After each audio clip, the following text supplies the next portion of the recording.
ओम नमो भगवते वासुदेवाय नमः। ओम नमो नारायणाय नमः।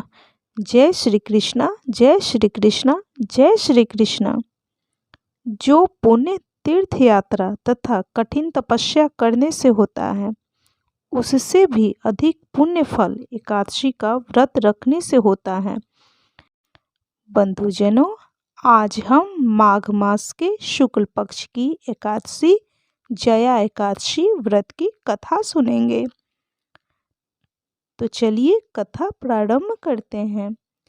युधिष्ठिर ने भगवान श्री कृष्ण से पूछा कि हे देवकी नंदन, हे भगवान, कृपा करके यह बतलाइए कि माघ मास के शुक्ल पक्ष में कौन सी एकादशी होती है, उसकी विधि क्या है तथा उसमें किस देवता, किस भगवान का पूजन किया जाता है।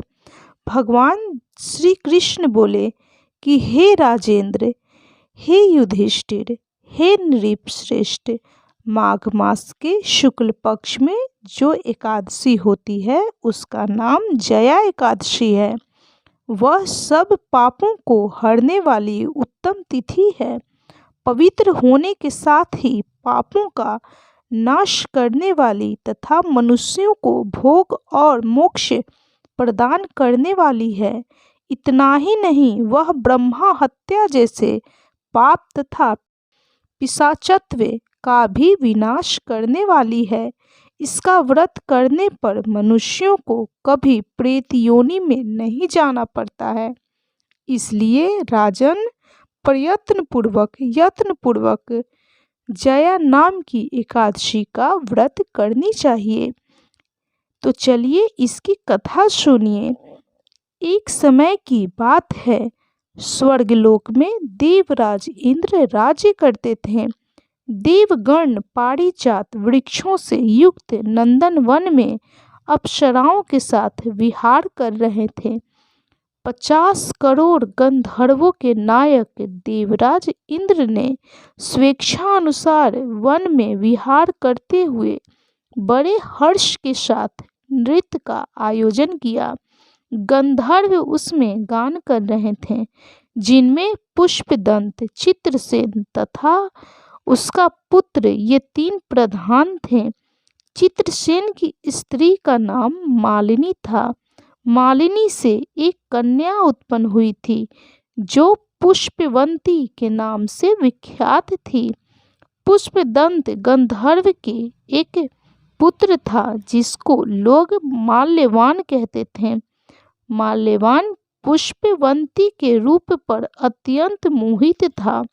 ये दोनों भी इंद्र के संतोषार्थ नृत्य करने के लिए आए थे। इन दोनों का गान हो रहा था। इनके साथ अप्सराएं भी थी। परस्पर अनुराग के कारण ये दोनों मोह के वशीभूत हो गए। चित्त में भ्रांति आ गई, इसलिए वे शुद्ध गान न गा सके। कभी ताल भंग हो जाता था तो कभी गीत बंद हो जाता था। इंद्र ने इस प्रमाद पर विचार किया और इसे अपना अपमान समझकर वे कुपित हो गए। अतः इन दोनों को श्राप देते हुए बोले, ओ मूर्खों, तुम दोनों को धिक्कार है। तुम लोग पतित और मेरी आज्ञा भंग करने वाले हो। अतः पति पत्नी के रूप में रहते हुए पिशाच हो जाओ। इंद्र के इस प्रकार श्राप देने पर इन दोनों के मन में बड़ा दुख हुआ। वे हिमालय पर्वत पर चले गए और पिशाच योनि को पाकर भयंकर दुख भोगने लगे। शारीरिक पातक से उत्पन्न ताप से पीड़ित होकर दोनों ही पर्वत की कंदराओं में विचरते रहते थे। एक दिन पिशाच ने अपनी पत्नी पिशाचनी से कहा, हमने कौन सा पाप किया है जिससे यह पिशाच योनि प्राप्त हुई है। नरक का कष्ट अत्यंत भयंकर है तथा पिशाच योनि भी बहुत दुख देने वाली है। अतः पूर्ण प्रयत्न करके पाप से बचना चाहिए। इस प्रकार चिंता मग्न होकर वे दोनों दुख के कारण सूखते जा रहे थे। दैव योग से उन्हें माघ मास के शुक्ल पक्ष की एकादशी की तिथि प्राप्त हो गई। जया नाम से विख्यात वह तिथि सब तिथियों में उत्तम है। उस दिन उन दोनों ने सब प्रकार के आहार त्याग दिए, जल पान तक नहीं किया, किसी जीव की हिंसा नहीं की, यहाँ तक कि खाने के लिए फल तक नहीं काटा। निरंतर दुख से युक्त होकर वे एक पीपल के समीप बैठे रहे। सूर्यास्त हो गया। उनके प्राण हर लेने वाले भयंकर रात्रि उपस्थित हुई। उन्हें नींद नहीं आई। वे रति या और कोई सुख भी नहीं पा सके। सूर्योदय हुआ।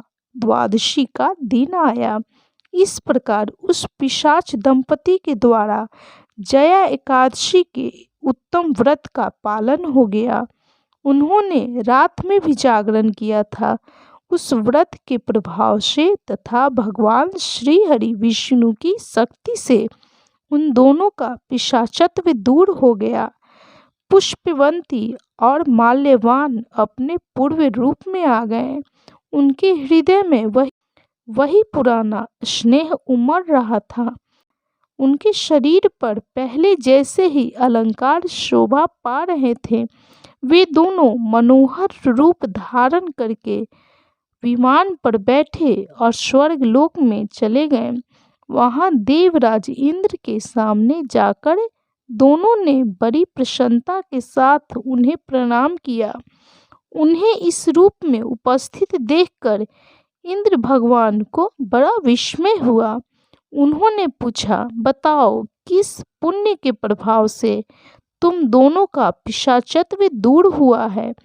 तुम मेरे श्राप को प्राप्त हो चुके थे, फिर किस देवता ने तुम्हें उससे छुटकारा दिलाया है? माल्यवान बोला, स्वामी, हे भगवान, हे इंद्रदेव, भगवान वासुदेव, भगवान श्री हरि विष्णु की कृपा तथा जया एकादशी नामक एकादशी के व्रत करने से हमारा पिशाचत्व दूर हुआ है। इंद्र भगवान ने कहा, तो बताओ, तुम दोनों मेरे कहने से सुधा पान करो। जो लोग एकादशी के व्रत में तत्पर और भगवान श्री कृष्ण के शरणागत होते हैं, वे हमारे भी पूजनीय होते हैं। भगवान श्री कृष्ण कहते हैं कि हे राजन, इस कारण एकादशी का व्रत करना चाहिए। नृपश्रेष्ठ, जया एकादशी ब्रह्मा हत्या का पाप भी दूर करने वाली है। जिसने जया एकादशी का व्रत किया है, उसने सब प्रकार के दान दे दिए और संपूर्ण यज्ञों का अनुष्ठान कर लिया।